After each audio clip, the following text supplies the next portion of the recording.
It went completely unnoticed, but Joe Biden, supposedly the president-elect of the United States, actually delivered an important speech on foreign policy on Monday, 28th December.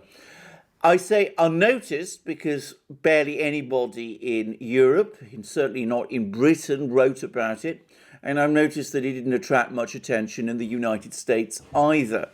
Pretty remarkable when you consider that Joe Biden on 20th January 2021 is now all but certain to become the next US president.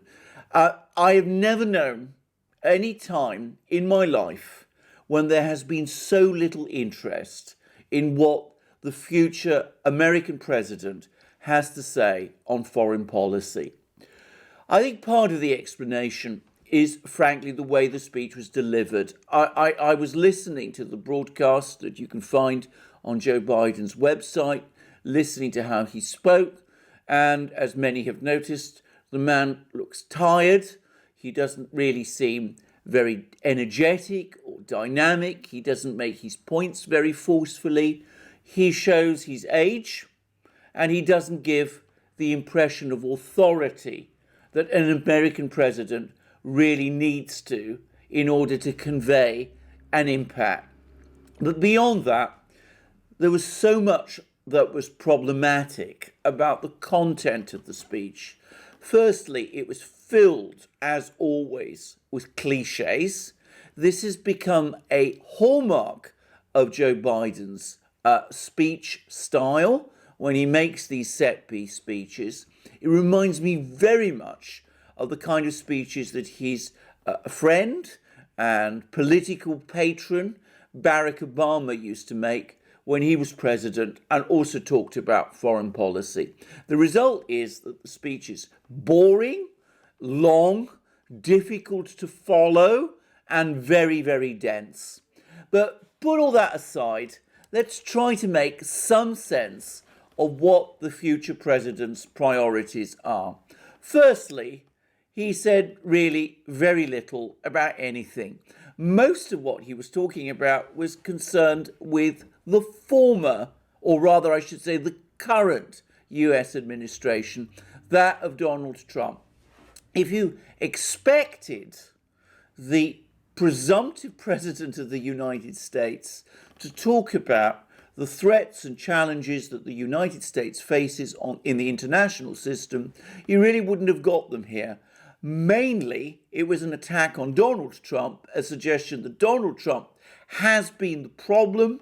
With Donald Trump gone, with the orange bad man out of the way, everything will come back to normal and all will be well again.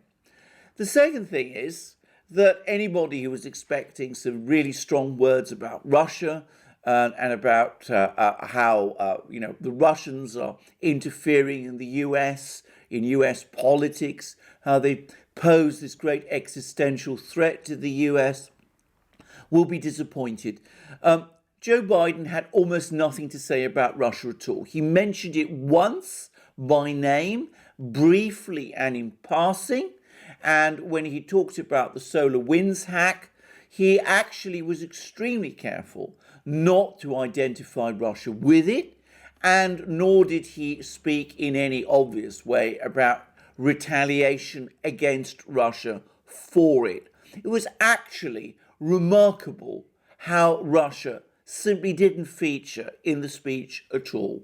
He did have a bit more to say about China, and the interesting thing there is that clearly something has been passed over from Donald Trump here, because China is clearly now set up as the US's biggest challenge and main adversary.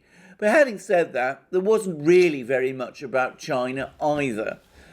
What there was a great deal about the United States forging relationships with its friends, acting in concert with its allies, basically trying to form a united front with them as the US faces various challenges around the world. It was quite interesting to hear Joe Biden talk in this way, because quite clearly the Make America Great Again policies, the America First policies, so associated with Donald Trump, have gone completely out of the window. In fact, this wasn't really a speech about US challenges that the US faces. It wasn't really even a speech about Donald Trump. It was basically a speech directed at the Europeans, especially, I think, at the Germans, telling the Germans that from now on, we're back to the old agenda, the Obama agenda. We leave you to sort things out by yourselves. We will try and pursue our own policies in various places around the world, but ultimately, we are not looking to dictate to you anymore. We're not looking, in effect, to lead you in any way anymore. We're going to respect what you want to do, and in return, you should give us some support, even if that is, in all practical terms, going to be largely token support. So my overall impression is not of a strong, purposeful US under Joe Biden out to rebuild its industrial economy, out to face challenges, out to face the challenge from China, pursue a Cold War against Russia. Incredibly, he didn't even have anything to say about the threat of Islamic terrorism, which, by the way, still exists. He had nothing to say about any of that. What his primary priority seems to be is patching up the quarrel with Merkel and going back to the Davos world, the Davos-oriented world, the world that, the globalist and integrationist elites all favor, which is the world that existed, that was developed under Bill Clinton, that reached its apogee in the first years of Barack Obama's presidency, and which quite clearly, for Joe Biden, is the permanent future now for the United States. So I would interpret this speech not as many people expect, an attempt by the United States to re-establish its leadership in the world, but rather as a further sign of America's retreat as globalist institutions assume ever greater control.